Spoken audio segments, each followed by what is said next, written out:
अस्सलाम वालेकुम everyone, I hope you all are doing well. So last class में हमने अपने कुछ फ़ोटोशॉप के एडवांस टूल्स के बारे में स्टडी किया था, तो आप लोगों को क्लियर इंस्ट्रक्शंस मिल गए होंगे कि किस तरीके से हम अपना काम करते हैं और आप किस तरीके से टेक्स्ट टूल की वेरिएशंस को as a advance Photoshop working use कर सकते हैं। ठीक है जी। सो आज हम अपना नेक्स्ट लेक्चर स्टार्ट करते हैं। सो नेक्स्ट लेक्चर में आज हम सीखेंगे कि किस तरीके से आप अपना एक कलर स्वॉच या कलर बोर्ड या आप कलर बैलेंसिंग किस तरीके से कर सकते हैं। ठीक है जी, क्योंकि कलर बैलेंसिंग करने के लिए सबसे प्रॉपर एक मेन एलिमेंट जो होता है वो ये होता है कि आपको पता होना चाहिए कि कलर थ्योरी क्या होती है। ठीक है जी। तो मैं यहाँ पे सबसे पहले आप लोगों को थोड़ी सी थ्योरी बताना चाहूँगी, क्योंकि जब तक आपको थ्योरी एक्सप्लेन नहीं होगी तो आपके लिए प्रैक्टिकल परफॉर्म करना थोड़ा सा मुश्किल हो जाएगा। ठीक है। सो मैं यहाँ पे टाइप करूँगी कलर थ्योरी व्हाट इज़, चाहे तो आप इंटरेस्ट पे कर लें, चाहे तो आप गूगल पे कर लें, it's totally up to you. दोनों सर्च इंजन्स हैं, दोनों पे आप काम कर सकते हैं। ठीक है। What is colour theory. ठीक है जी। कलर थ्योरी यहाँ पे मैंने आप लोगों को बता दी। बेसिकली कलर थ्योरी क्या होती है? कलर थ्योरी ये होती है कि जिससे आपको बहुत सारी चीज़ें पता चलती हैं कि किन तरीक़ों से आप अपने कलर को जो है वो यूज़ कर सकते हैं। ठीक है। जैसे कि मैं यहाँ पे आपको दिखा रही हूँ कलर थ्योरी। ये एक बच्चे ने या जो भी एक वर्कशीट आप लोगों को यहाँ पे नज़र आ रही होगी, कलर थ्योरी क्या है? Colour is an element of art. Every time उसने अपने बारे में लिखा है, every time I use colour I am creating a colour scheme, this is a colour wheel, the most common colour schemes are listed below. ठीक है। तो उसने कुछ कलर को यहाँ पे इनलिस्टेड किया है, कुछ अपने हिसाब से उसने अपनी वर्कशीट को ड्रॉ किया है। ठीक है। सो यहाँ पे मैं आपको एक और वर्कशीट दिखाना चाहूँगी। ये सारी प्रैक्टिस वर्कशीट्स होती हैं जिसमें आपको जो है वो बहुत सारी चीज़ें नज़र आ जाएंगी। ठीक है। सो ये होती है आपकी बेसिकली कलर थ्योरी, जिसमें आपके कलर व्हील्स बनते हैं। आप चाहे तो इस तरीके का कलर व्हील बना लें। ठीक है। इस तरीके के कलर व्हील भी बनते हैं। सेकेंडली अगर आप चाहें तो इस तरीके के कलर व्हील भी बनते हैं। ठीक है। और जो एक एप्रोप्रिएट कलर व्हील होता है ना, जो हम यूज़ करवाते हैं या जो हम बनवाते हैं, वो ये होता है। ठीक है। ये होता है हमारा कलर व्हील, जिसके अंदर बहुत सारे तरीक़ों के शेड्स आ जाते हैं, बहुत सारे तरीक़ों के टिंट्स आ जाते हैं। हर तरीका आप इसमें देख सकते हैं, हर शेड आपको इसमें मिलेगा, हर टिंट आपको इसमें मिलेगा और हर चीज़ें आपको डिटेल में इसमें एक्सप्लेन होंगी। देखिए जिस तरीके से ये वाला कलर व्हील आपको नज़र आ रहा है, इस कलर व्हील में क्या आपको नज़र आ रहा है? इस कलर व्हील में ये नज़र आ रहा है कि आपको ये मालूम होगा कि हमारे पास 3 बेसिक कलर्स होते हैं, जो कि हमारे प्राइमरी कलर्स होते हैं, या जिनको आप ये कह सकते हैं कि जो हमारे बॉटल कलर या ट्यूब कलर या नेचुरल कलर्स होते हैं। ठीक है। वो होते हैं हमारे येलो, रेड एंड आपका blue. Okay. Yellow, red, blue, ये 3 कलर्स होते हैं। एंड देन आपका वाइट और ब्लैक तो आपके साथ होता ही होता है। बाकी के जितने भी आपके कलर्स हैं ये आपके प्राइमरी कलर्स होते हैं। बाकी के आपके जितने भी कलर्स आप बनाते हो जो आपको यहाँ नज़र आ रहे हैं, ग्रीन के शेड्स हैं, लेमन ग्रीन के शेड्स हैं, ग्रीन ऑरेंज के शेड्स हैं, मस्टर्ड के शेड्स हैं, पिंक के शेड्स हैं, रेड के शेड्स हैं, ब्लू के शेड्स हैं, पर्पल है, एक्वा है, टील है, जितने भी आपको यहाँ पे शेड्स नज़र आ रहे हैं ये सब आपके कलर मिक्सिंग पे जाके क्रिएट होते हैं। ठीक है। सो कलर थ्योरी का जो एक मेन एलिमेंट होता है वो ये होता है कि आपने कलर्स को डीपली स्टडी करना है कि किस तरीके से आपने अपने कलर्स को लेके अपनी वर्किंग परफॉर्म करनी है। ठीक है। हमेशा याद रखिएगा कि जब भी आप अपना कोई भी पोस्ट क्रिएट करते हैं, जैसे कि अब आपने कलर थ्योरी देखी, मैं आपको यहाँ पे अब एक पोस्ट दिखाती हूँ। फूड पोस्ट हम देख लेते हैं, या आप कुछ भी देख सकते हैं। मैं यहाँ पे फूड पोस्ट आपको इसलिए दिखा रही हूँ क्योंकि उसके अंदर कलर्स बहुत ज़्यादा होते हैं। ठीक है। अब देखेंगे जो फर्स्ट वाला पोस्ट है, इसमें आपको क्लियरली नज़र आ रहा होगा कि कलर की बैलेंसिंग कितनी खूबसूरत तरीके से हुई हुई है। ठीक है। अगर आपका बर्गर जो है, अगर उसने फूड पोस्ट में अपना बर्गर ऐड किया है तो उसका बैकग्राउंड और उसका टेक्स्ट आपस में सिंक्रोनाइज है। ऐसा नहीं हो रहा है कि टेक्स्ट कहीं जा रहा है या हमें टेक्स्ट बिल्कुल ही नज़र नहीं आ रहा, या बैकग्राउंड का कलर इतना ज़्यादा ओवर पावरिंग है कि आपकी जो मिड पिक्चर है या आपकी जो फोरग्राउंड पिक्चर है वो बिल्कुल छुप गई है, वो नहीं नज़र आ रही। ठीक है। सो ये चीज़ आप लोगों को अपने उसमें भी ध्यान में रखनी है कि हमेशा सबसे पहली चीज़ जो होती है वो होती है आपकी कलर बैलेंसिंग। ठीक है। इस पिक्चर में भी, इस पोस्ट में भी आपको नज़र आ रहा होगा कि किस तरीके से उन्होंने टेक्स्ट यूज़ किया है, किस तरीके से उन्होंने अपने कलर को बैलेंस किया है, किस तरीके से उन्होंने अपनी हर चीज़ को मैनेज करके प्रॉपर एक पोस्ट रेडी किया है। अच्छा, इसमें आपको अगर एक और चीज़ आपको अपने ध्यान में रखनी है बनाते वक्त, और आपको ये चीज़ पता भी होनी चाहिए कि जब भी हम कोई पोस्टर रेडी करते हैं, हम कोई पिक्चर रेडी करते हैं, या आप किसी भी पिक्चर से रिलेटेड कोई भी काम कर लें, सो उसमें आपके पास क्या होना चाहिए, उसमें आपके पास ये होना चाहिए कि आप जब भी अपनी नज़र लगाएं, मतलब जैसे आप फर्स्ट अटैम्प्ट में देख रहे हैं, जैसे हम ये पोस्ट फर्स्ट अटैम्प्ट में देख रहे हैं, तो आपको यहाँ पे नज़र आ रहा होगा कि आपकी नज़र हर जगह जा रही है, कि ऊपर 50% भी लिखा है, यहाँ भी नज़र जा रही है, ये वेजिटेबल लिखा है, यहाँ भी नज़र जा रही है, कुछ इन्होंने वेजिटेबल्स को कट करके एज अ बैकग्राउंड यूज़ किया है, यहाँ भी नज़र जा रही है, इन्होंने हॉलो टेक्स्ट इफेक्ट दिया है जो मैंने आपको अभी सिखाया भी है आपकी पिछली क्लासेस में, वहाँ पे भी हमारी नज़र जा रही है। इन्होंने एक बर्गर को लिया हुआ है और नीचे शेडो क्रिएट किया हुआ है, जिसकी वजह से वो बर्गर जो है वो अपने फोरग्राउंड इमेज पे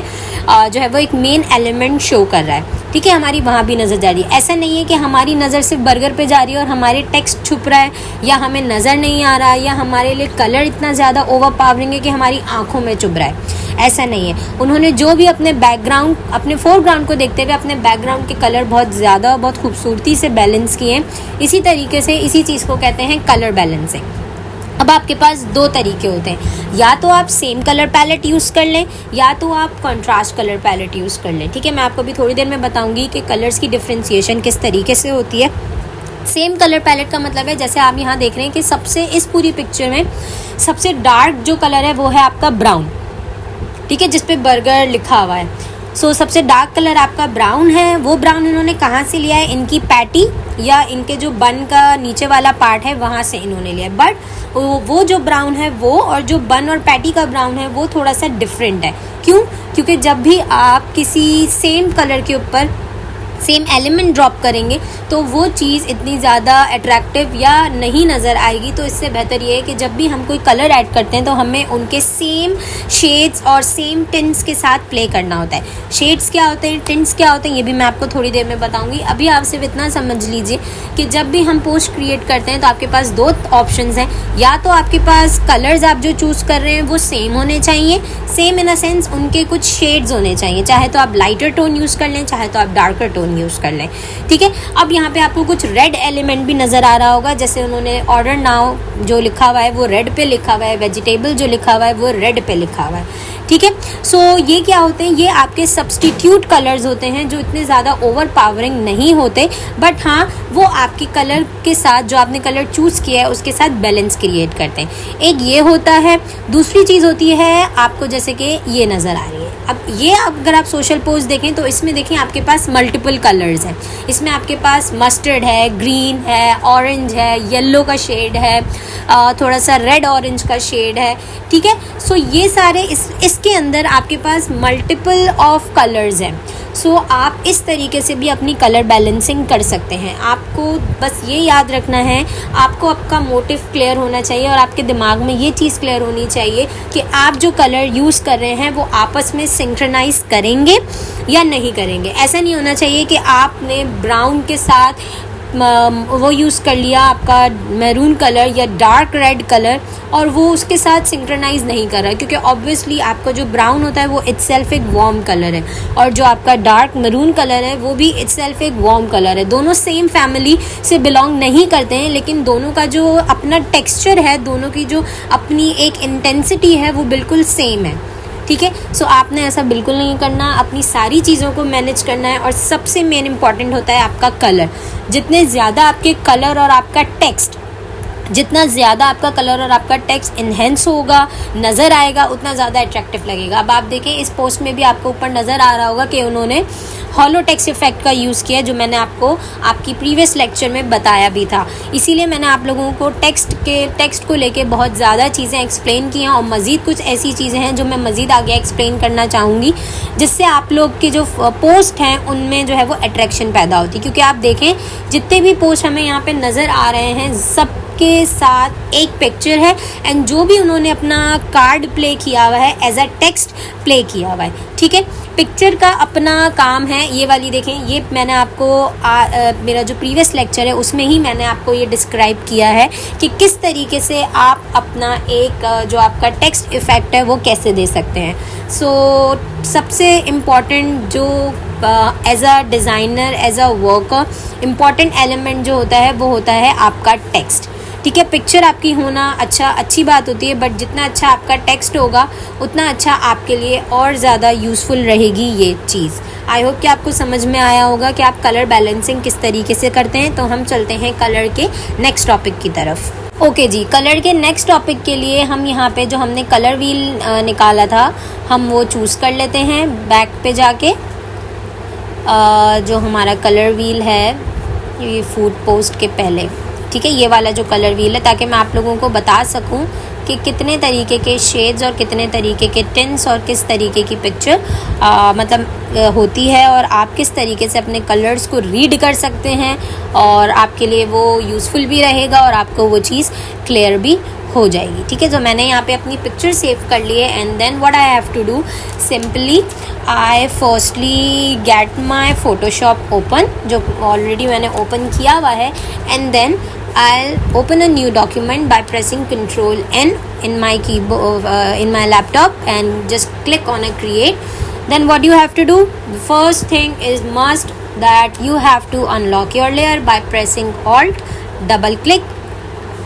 By pressing Alt double click you can easily unlock your background, and yeah, now what we have to do, we have to study about the colors। ठीक है, अब मैं आपको बताऊंगी कि कलर्स किस तरीके से पढ़े जाते हैं। अभी तो आपने देखा कि आप कलर की बैलेंसिंग कैसे यूज़ कर सकते हैं, अब आप ये देखेंगे कि कलर पढ़ते कैसे हैं, क्योंकि कलर की एक अपनी थ्योरी होती है, कलर को पढ़ने का अपना एक स्टाइल होता है, अपना एक तरीका होता है। ठीक है, सो मैं यहाँ पे फाइल पे जाऊँगी and then I will go to place embedded, एंड मैं डेस्कटॉप पे जाके, क्योंकि मेरी वो जो पिक्चर है वो डेस्कटॉप पे सेव हुई है, तो सिंपली मैं डेस्कटॉप पे जाके अपनी ये पिक्चर को प्लेस कर दूँगी, ताकि मैं जो भी वर्किंग करना चाहती हूँ वो मैं इटसेल्फ इस पे कर सकूँ। ठीक है, और आप लोगों को एक सिनेरियो भी क्रिएट कर दूँ और लेक्चर भी जो है वो हमारा आप लोगों को समझ में आ जाए। ठीक है, so this is your colour wheel. Okay, इसको हम कहते हैं, सो मैं यहाँ पे थोड़ा सा अपना कंट्रोल और शिफ्ट एन लेयर लेके आप लोगों को थोड़ा सा डिस्क्राइब करूँगी इन अ फॉर्म ऑफ रिटन वे, ताकि आप लोगों को समझ में आए। ठीक है, इसको हम कहते हैं, हमारा ब्लैक कलर हम सेलेक्ट कर लेते हैं अपने सर्च बॉक्स में से, ताकि वाइट आपको जो भी बता रही हूँ मैं वो आपको क्लियर हो सके। ठीक है, so this is our colour wheel. Okay, then थोड़ी सी इसकी जो स्मूदनिंग है, फ्लो जो है वो मैं थोड़ा सा 50% कर देती हूँ या 49, एंड स्मूदनिंग जो है वो मुझे इतनी ज़्यादा नहीं चाहिए, सो आई गो विद द 60%, ताकि मैं जो लिख रही हूँ वो आप लोगों को नज़र आए। ठीक है, so this is your colour wheel. Okay, colour wheel में आप लोगों को, आप गौर से देखें, इसमें आपको मल्टीपल चीज़ें नज़र आ रही होंगी। मैं आपको थोड़ा सा जूम इन करके भी दिखा देती हूँ। ठीक है, अच्छा जी, अब सबसे पहले मैंने बात की थी प्राइमरी कलर्स की। ठीक है, प्राइमरी कलर्स आपके कहाँ हैं, ये आपका येलो कलर, ठीक है, आपका ब्लू कलर, आपका रेड कलर। ठीक है, ये होते हैं आपके प्राइमरी कलर्स। ओके, ठीक है, सो प्राइमरी कलर्स के बाद पी हम इस पे लिख देते हैं, ताकि आपको पता चले कि ये आपके प्राइमरी कलर्स हैं। अब प्राइमरी कलर्स के बाद आपको यहाँ पे नज़र आ रहा होगा कि अंदर की तरफ जो इसके शेड्स हैं, या अंदर की तरफ वाला जो पार्ट है वो बहुत ज़्यादा लाइट है, light, dark, dark, dark, dark, dark and darker. ठीक है, इस तरीके से ये न्यूट्रल्स चल रहे हैं। सो अंदर वाला जो बिल्कुल लाइटेस्ट पार्ट होता है उसको हम कहते हैं टिंट्स। क्यों कहते हैं टिंट्स? उसको हम टिंट्स इसीलिए कहते हैं क्योंकि लड़कियां जो गर्ल्स होती हैं वो ज़्यादा इस चीज़ से फेमिलियर होंगी कि आप जब भी अपने फेस पे कोई टिंट यूज़ करते हो वो बहुत लाइट होता है। ठीक है, इटसेल्फ जब आप उसको अप्लाई करते हो तो उसकी एक अपनी थिक कंसिस्टेंसी होती है, बट जब आप उसको ब्लेंड करते हो सो वो इटसेल्फ थोड़ा सा लाइट टेक्सचर देता है आपको। ठीक है, सो इसको हम कहते हैं टिंट्स। जो भी आपके कलर पैलेट में टिंट्स होंगे उसका मतलब ये है कि उसके अंदर जो वाइट एलिमेंट है, जो वाइट कलर है वो ज़्यादा होगा और उसका जो ओरिजिनल कलर है वो कम होगा, तो आपका टिंट क्रिएट होगा।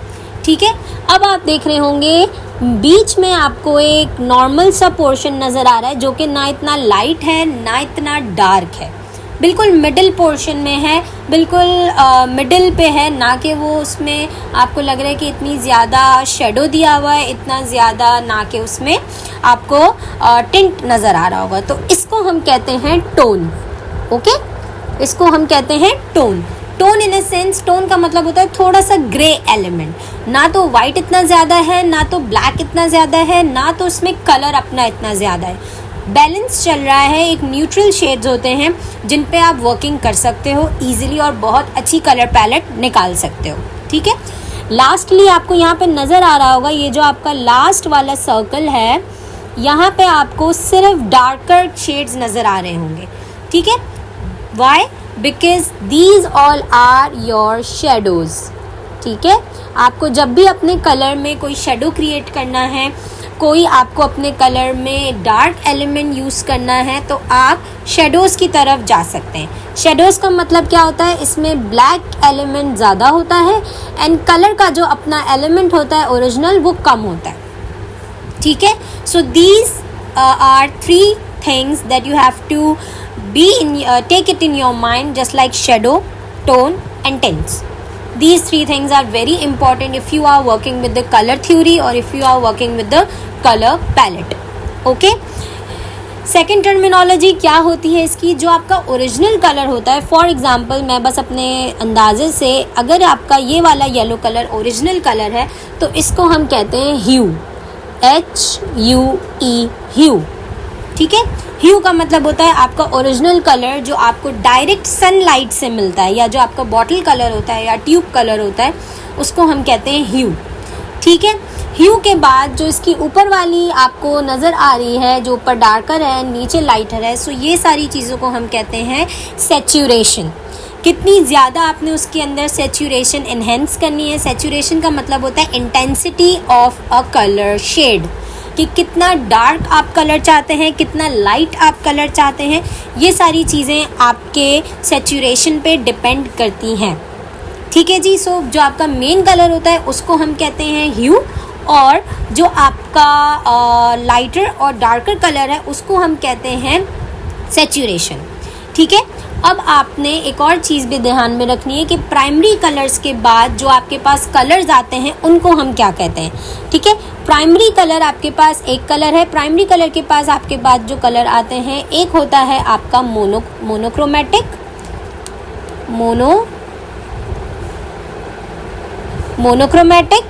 एक होता है आपका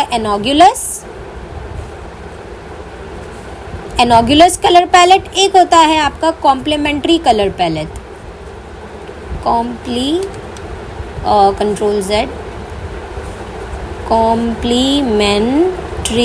कलर पैलेट। ओके, सो अब हम ये 3 चीज़ें पढ़ेंगे कि इन 3 चीज़ों को आप किस तरीके से डिफ्रेंशिएट कर सकते हैं, और ये 3 चीज़ें अपने आप में किस तरीके से एक ब्यूटीफुल एलिमेंट क्रिएट करती हैं। ये सारी चीज़ें कलर व्हील में इसलिए ज़रूरी होती हैं क्योंकि हम जब भी वर्किंग करते हैं तो हमें सबसे पहले ये ध्यान में रखना होता है कि हमें काम किस पे करना है। या तो हम अपने टिंट्स पे काम करेंगे, या तो हम अपनी टोन पे काम करेंगे, या तो हम अपने शेडोज़ पे काम करेंगे, या हम अपनी ह्यू पे काम करेंगे with the help of saturation. ठीक है, सो आपने हमेशा ये चीज़ याद रखनी है कि आपने वर्किंग किस पे करनी है। जब भी आपने अपना कोई पोस्ट रेडी करना है या जब भी आपने अपनी किसी भी चीज़ पे वर्किंग करनी है तो आपने ये चीज़ ध्यान में रखनी है कि सबसे पहले आपको चूज़ करना है कि आपने सिर्फ टिंट्स पे काम करना है, मीन्स पेस्टल टोन्स। टिंट्स को हम अपनी लैंग्वेज में पेस्टल टोन्स भी कह सकते हैं, जिसमें थोड़ा सा लाइट और थोड़ा सा वाइट एलिमेंट ज़्यादा होता है। ठीक है, या आपको टोन्स में काम करना है जो कि ना इतने ज़्यादा डार्क होंगे ना इतने ज़्यादा लाइट होंगे, मिडल फॉर्म में होंगे ताकि आप इजीली उस पर वर्किंग कर पाओ। या आपको सिर्फ शेडोज़ पे काम करना है। शेडोज़ का मतलब होता है सिर्फ डार्कर एलिमेंट। ठीक है, अगर आप अपने पोस्ट पे डार्कर एलिमेंट ले रहे हो, अगर आपका बैकग्राउंड का जो आपका कलर है वो डार्क है, आपके टेक्स्ट का कलर डार्क है, तो कोशिश ये कीजिएगा कि आपकी जो पिक्चर हो उसके अंदर थोड़े से वाइब्रेंट कलर हो। ठीक है, ताकि आपकी दोनों चीज़ें बैलेंस रहें। ऐसा नहीं होना चाहिए कि आपकी पिक्चर का कलर भी जो है वो शेडो से बिल्कुल मिलता जुलता है, सो तो ना आपको फोरग्राउंड पर कुछ नज़र आएगा, ना आपको बैकग्राउंड आपका क्लियर होगा, दोनों चीज़ें आपस में मर्ज हो जाएंगी, कोलैप्स कर जाएंगी। ठीक है, सो वो एक अच्छी बात नहीं होती। अगर आपको इन तीनों चीज़ों पे वर्किंग नहीं करनी है, so then you can easily go for the hue. आप अपना जो नेचुरल कलर है वो सेलेक्ट कर लें एंड देन आप सैचुरेशंस के साथ प्ले करें। सेम कलर फैमिली में रह के आप उसकी सैचुरेशंस के साथ प्ले करें। कहीं आप लाइट कलर्स दे दें, कहीं आप डार्क कलर्स दे दें।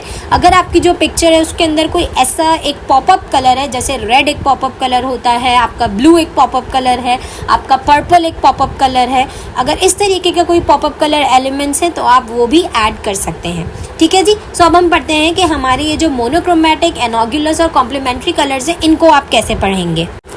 ओके जी, सो क्रोमैटिक, एनॉग्युलस, कॉम्प्लीमेंट्री को डिफाइन करने के लिए मैं सबसे पहले जो मैंने ये वर्किंग की है इसको मैं इरेज कर देती हूँ बाय प्रेसिंग ई। इरेजर मेरे पास अपेयर हो जाएगा एंड देन मैं यहाँ पे मेरा बैकग्राउंड इरेजर सेलेक्ट है, सो मैं यहाँ पे अपना नॉर्मल इरेजर सेलेक्ट करके थोड़ा सा ब्रश साइज इंक्रीज़ करूँगी ताकि मैं एक ही तरीके से इसको जो है वो इरेज कर पाऊँ। ठीक है जी, सबसे पहले हम देख लेते हैं मोनोक्रोमैटिक क्या होते हैं। मोनोक्रोमैटिक क्या होते हैं? मोनोक्रोमैटिक होते हैं that you are having a same colour family, these are monochromes. ठीक है, एक ही कलर है, उसके डार्कर शेड्स भी हैं और उसके लाइटर शेड्स भी हैं। This is called monochromatic. कोई भी कलर का मोनोक्रोमैटिक हो सकता है, ज़रूरी नहीं है कि आप सिर्फ एक ही कलर का मोनोक्रोमैटिक लें। अगर आप ग्रीन पे देख रहे हैं, so this palette itself is a monochromatic palette. ठीक है, क्योंकि इसमें मज़ीद अपने खुद के टिंट्स हैं, अपने खुद के शेड्स हैं। सो मोनोक्रोमैटिक का मतलब होता है, mono means one, chromatic means colour. ठीक है, मोनोक्रोमैटिक का मतलब होता है कि mono means one and chromatic means colour, इसीलिए इसको कहते हैं मोनोक्रोमैटिक। आप कोई भी कलर का वन शेड लेके प्ले कर सकते हैं, उसको हम कहते हैं मोनोक्रोमैटिक कलर पैलेट। सेकंड चीज़ आपके पास आती है एनॉग्युलस कलर पैलेट। एनॉग्युलस कलर पैलेट क्या होता है? जैसे आपको यहाँ पे ब्लू कलर नज़र आ रहा होगा जो आपका प्राइमरी कलर है, या आप जिसको मोनोक्रोमैटिक बोल सकते हैं। इसके आसपास जितने कलर्स हैं, इसके 2 to 3 शेड्स। ठीक है, जैसे आपको यहाँ पे नज़र आ रहा होगा, थोड़ा सा एक्वा कलर भी है ब्लू का। ठीक है, टर्कोइज भी कलर है इसके अंदर, सॉरी हाँ एक्वा कलर है, टर्कोइज भी आप कह सकते हो, एक्वा टर्कोइज बहुत कलर है। यहाँ पे आपको इस पे पर्पल और थोड़ा सा मजेंडा नज़र आ रहा होगा। ठीक है, सो ये जो फैमिली है आपकी, आसपास के जो कलर्स होते हैं इनको हम कहते हैं एनॉग्युलस।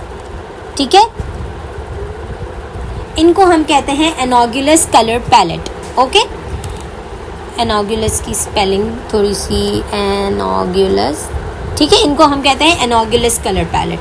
आपके साथ जो आपका मेन कलर है उसके आजू बाजू, मतलब राइट और लेफ्ट में जितने भी कलर्स आपको नज़र आ रहे होंगे, दो शेड एंड मैक्सिमम 3 शेड, उनको हम कहते हैं एनॉग्युलस कलर।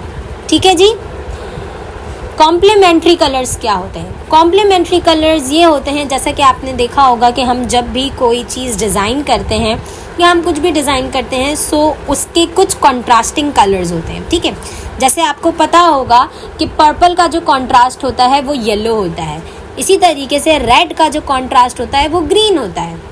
ठीक है, एक्वा का जो कॉन्ट्रास्ट होगा वो मस्टर्ड या ऑरेंज कलर के शेड में होगा। So these all are complementary colours because they are complement to each other. ठीक है, these are called complementary colors. Why? Because they are creating a complement effect to each other. और जब भी हम कोई complementary colors या high contrast colors use करते हैं तो हमें वो चीज़ बहुत ज़्यादा अट्रैक्टिव लगती है, या बहुत ज़्यादा उसके अंदर आप कह सकते हैं कि एक एनर्जी क्रिएट होती है।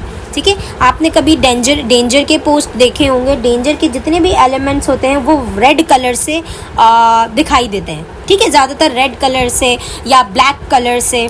क्यों? क्योंकि हर कलर की अपनी एक लैंग्वेज है, अगर आप कॉम्प्लीमेंट्री कलर्स यूज़ कर रहे हैं तो वो थोड़े से हाई टोन्स पे जाएंगे। अगर आप एनोगुलस कलर पैलेट यूज़ कर रहे हैं तो वो मिडिल टोन्स पे प्ले करेगा। अगर आप मोनोक्रोमेटिक कलर टोन्स पे प्ले कर रहे हैं तो वो पेस्टल कलर टोन्स पे प्ले करेगा। सो आपने हमेशा याद रखना है कि कोई भी काम करने से पहले आपको कलर थ्योरी को एक्सप्लेन करके डिफाइन कर लेना है कि that yes I am doing this and I want to make this. मैं ये कलर पैलेट यूज़ कर रही हूँ या मैं ये कलर पैलेट यूज़ कर रहा हूँ। वाई? बिकॉज मुझे जो है वो या तो कॉम्प्लीमेंट्री कलर पैलेट पे काम करना है, या तो मोनोक्रोमेटिक कलर पैलेट पे काम करना है, या तो एनोगुलस कलर पैलेट पे काम करना है। आई होप कि आपको कलर थ्योरी एक्सप्लेन हुई होगी कि किस तरीके से हम कलर्स की वर्किंग करते हैं, किस तरीके से आप कलर्स पे काम कर सकते हैं, किस तरीके से आप कलर्स को एनहेंस कर सकते हैं। सो आपने ये चीज़ हमेशा अपने माइंड में रखनी है ताकि जब भी आगे जाके आप अपनी कलर पे वर्किंग करें, क्योंकि पोस्ट बनाने के लिए, अपना ज़िंदगी का कोई भी काम करने के लिए, अगर आप फोटोशॉप पे वर्किंग कर रहे हैं या कहीं भी वर्किंग कर रहे हैं, सबसे मेन एलिमेंट होता है आपका कलर की बैलेंसिंग। ओके जी। मैं यहाँ पे कुछ पोस्ट ऐड कर रही हूँ जिसमें आपको डिटेल में और ज़्यादा एक्सप्लेनेशन मिल जाएगी। सबसे पहला जो आपका पोस्ट है वो है मोनोक्रोमेटिक पोस्ट, ठीक है। तो इस पोस्ट में आप देख सकते हैं कि जितने भी कलर बैलेंस हुए हुए हैं वो सब एक ही फैमिली से बिलोंग करते हैं, ठीक है। सो मोनोक्रोमेटिक का मतलब मैंने आपको ऑलरेडी बताया था और आप लोग को यहाँ पे एक्सप्लेन भी हो रहा होगा कि किस तरीके से उन्होंने अपने बैकग्राउंड को, अपने फोरग्राउंड को, अपनी पिक्चर्स को, अपने टेक्स्ट को, किस तरीके से उन्होंने, अगर कोई एक एलिमेंट भी यूज़ किया है, कोई अगर डिज़ाइन एलिमेंट भी है तो वो भी किस तरीके से इतनी खूबसूरती के साथ ब्लेंड हुआ है अपने ही मोनोक्रोमेटिक शेड्स में। कहीं पे टिंट्स यूज़ हुए हैं, कहीं पे शेड्स यूज़ हुए हैं। As comparison to with your foreground image उन्होंने अपनी हर एक पोस्ट को बैलेंस करा है और इस पोस्ट को हम कहते हैं मोनोक्रोमेटिक पोस्ट, क्योंकि इसमें एक ही फैमिली के कलर्स हैं और कुछ सिमिलर हैं, कुछ शेड्स हैं, कुछ ह्यूज़ पे काम हुआ है, कुछ टोन पे है, कुछ आपके शेड्स हैं और कुछ आपके टिंट्स हैं, ठीक है। सो आपने मोनोक्रोमेटिक कलर पैलेट को हमेशा, अगर आप मोनोक्रोमेटिक कलर पैलेट बना रहे हैं तो आपके पास सबसे पहले उसकी रिसर्च होनी चाहिए कि किस तरीके से मोनोक्रोमेटिक पैलेट्स वर्क करते हैं, और जो एग्जिस्ट हुए हुए हैं उनमें से भी आप रिसर्च करके बहुत सारे आइडियाज़ को ले सकते हैं ताकि आपको ईजिली जो है वो एक आइडिया मिल सके, ठीक है जी। नेक्स्ट जो है आपका वो है आपका एनोगुलस कलर पैलेट। एनोगुलस कलर पैलेट के जो पोस्ट हैं वो आपको यहाँ पे एक्सप्लेन हो चुके होंगे कि सिमिलर फैमिलीज़ हैं, ठीक है। मैंने आपको यही बताया था कि एनोगुलस कलर पैलेट क्या होते हैं, आपके कलर पैलेट में से 2 या 3 शेड, ठीक है। आपके जो आसपास के शेड्स होते हैं उसमें से आप 2 शेड्स ले सकते हो, 3 शेड्स ले सकते हो। तो आपको यहाँ पे डिटेल में एक्सप्लेन हो रहा होगा और आपको समझ भी आ रहा होगा कि किस तरीके से उन्होंने अपने एनोगुलस कलर स्कीम को लेके या कलर पैलेट को लेके इस चीज़ को डिफ़ाइन किया है, एक्सप्लेन किया है और आपको वो चीज़ क्लियर हुई होगी, ठीक है। यहाँ पर आप देख सकते हैं बहुत सारे कलर्स हैं, येलोज़ हैं, रेड हैं, ऑरेंज है, मल्टीपल ऑफ कलर्स हैं। कलर्स का एक बंच है, लेकिन सब आपस में एक दूसरे के साथ रिलेट कर रहे हैं। ऐसा नहीं है कि कोई कलर ज़्यादा ओवरपावरिंग है और कोई कलर बहुत कम लग रहा है, ऐसा आपको कहीं भी शो नहीं हो रहा होगा। तो ऐसे कलर पैलेट्स को हम कहते हैं एनोगुलस कलर पैलेट। आप जब भी अपने एनोगुलस कलर पैलेट को बनाना चाहेंगे या बनाने की कोशिश करेंगे तो सबसे पहले आपने अपनी रिसर्च करनी है और इसी तरीके के पोस्ट को आपने अपनी रिसर्च में इन्वॉल्व रखना है ताकि जब आप इन चीज़ों को बनाएं तो आपके पास एक क्लियर पिक्चर में आपके पास मौजूद हो, ठीक है जी। लास्ट जो आपका थीम था वो था आपका complementary colour palette. Complementary post जिस तरीके का आपको नज़र आएगा, जिसमें आप साफ देख रहे हैं कि एक आपका जो पर्पल कलर है वो सीधा सीधा कॉम्प्लीमेंट होता है आपके येलो से, ठीक है। तो आप यहाँ देख रहे हैं एक हाई कॉन्ट्रास्ट जो है वो डेवलप हुआ है इस पोस्ट के अंदर, चाहे उन्होंने टेक्स्ट में यूज़ किया हो, चाहे उन्होंने बैकग्राउंड में यूज़ किया हो या किसी भी चीज़ में यूज़ किया हो। तो यहाँ पे आपको एक डिटेल में एक स्ट्रक्चर मिल रहा होगा कि अगर आप हाई कॉन्ट्रास्ट या कॉम्प्लीमेंट्री पोस्ट को क्रिएट करते हैं तो किस तरीके से आप अपने डिज़ाइन एलिमेंट्स, किस तरीके से आप अपने टेक्स्ट, किस तरीके से आप अपनी फोरग्राउंड और किस तरीके से आप अपनी बैकग्राउंड में अपने सारे कलर्स को देखते हुए, दोनों जो आपके कॉम्प्लीमेंट्री कलर्स हैं उनको देखते हुए आपने काम करना है, ठीक है। मोनोक्रोमेटिक कलर पैलेट में आपके पास जो है वो बहुत सारी कलर रेंज है। एक ही कलर के आप टिंट्स और शेडोज़ में प्ले करते हैं। और सेकंड, आपके पास जो एनोगुलस कलर पैलेट है उसमें आपके पास कलर्स की वेरिएशन ज़्यादा आ जाती है। और तीसरा वाला जो लास्ट आपका कलर है वो है कॉम्प्लीमेंट्री, जिसमें आपके पास 2 कलर्स होते हैं जिनके आप या तो टिंट्स पे प्ले कर लें या तो शेड्स पे प्ले कर लें। आई होप कि आपको आज की क्लास समझ में आई होगी कि किस तरीके से आप अपनी कलर थ्योरी को रीड कर सकते हैं, किस तरीके से आप अपने कलर्स को मैनेज कर सकते हैं, आप किन किन कलर्स पे वर्किंग कर सकते हैं, किन किन तरीक़ों से उनको फॉलो कर सकते हैं, कौन कौन से ऐसे शेड्स हैं, कौन कौन से ऐसे टिंट्स हैं जो आपको आपकी वर्किंग में हेल्प करेंगे। अगर आप कॉम्प्लीमेंट्री कलर चूज़ करें तो आपको किन एसेट्स पे काम करना है, अगर आप एनोगुलस चूज़ करें तो आपको किन एसेट्स पे काम करना है, अगर आप मोनोक्रोमेटिक चूज़ करें तो आपको किन एसेट्स पे काम करना है। ठीक है जी। सो मेरी आपसे रिक्वेस्ट है कि काइंडली प्लीज़ मेरी एडवांस वीडियोज़ को देखने से पहले सबसे पहले आप मेरी बेसिक वीडियोज़ पे जो है वो फोकस करें और उनको स्किप करके ना देखें, उनको पॉज करके, उनको पॉज प्ले करके प्रैक्टिकली परफॉर्म करें ताकि आपको वो चीज़ क्लियर हो सके और आपको आगे जाके कोई भी मसला ना हो जब आप मेरी एडवांस वीडियोस को देख के उन पे वर्किंग करें। ठीक है जी। सो अपना बहुत सारा ख्याल रखिएगा, मुझे अपनी दुआओं में याद रखिएगा। अपनी सारी वर्किंग को प्रॉपर करके जितना ज़्यादा आप पोस्ट पे काम करेंगे, जितना ज़्यादा आप अपनी वर्किंग को इन्हेंस करेंगे, उतना आपके लिए ज़रूरी होगा, उतना आपके लिए अच्छा रहेगा और उतना ही आप अपनी फ़ोटोशॉप की वर्किंग में स्ट्रॉन्ग हो पाएंगे। फ़ोटोशॉप की वर्किंग 1 दिन 2 दिन करने के बाद स्टॉप मत कीजिएगा। अगर आप लगातार करेंगे तो आपके लिए यूज़फुल रहेगी। मैं आपसे मिलती हूँ नेक्स्ट क्लास में। अपना बहुत सारा ख्याल रखिएगा। Take care. अल्लाह हाफ़िज़।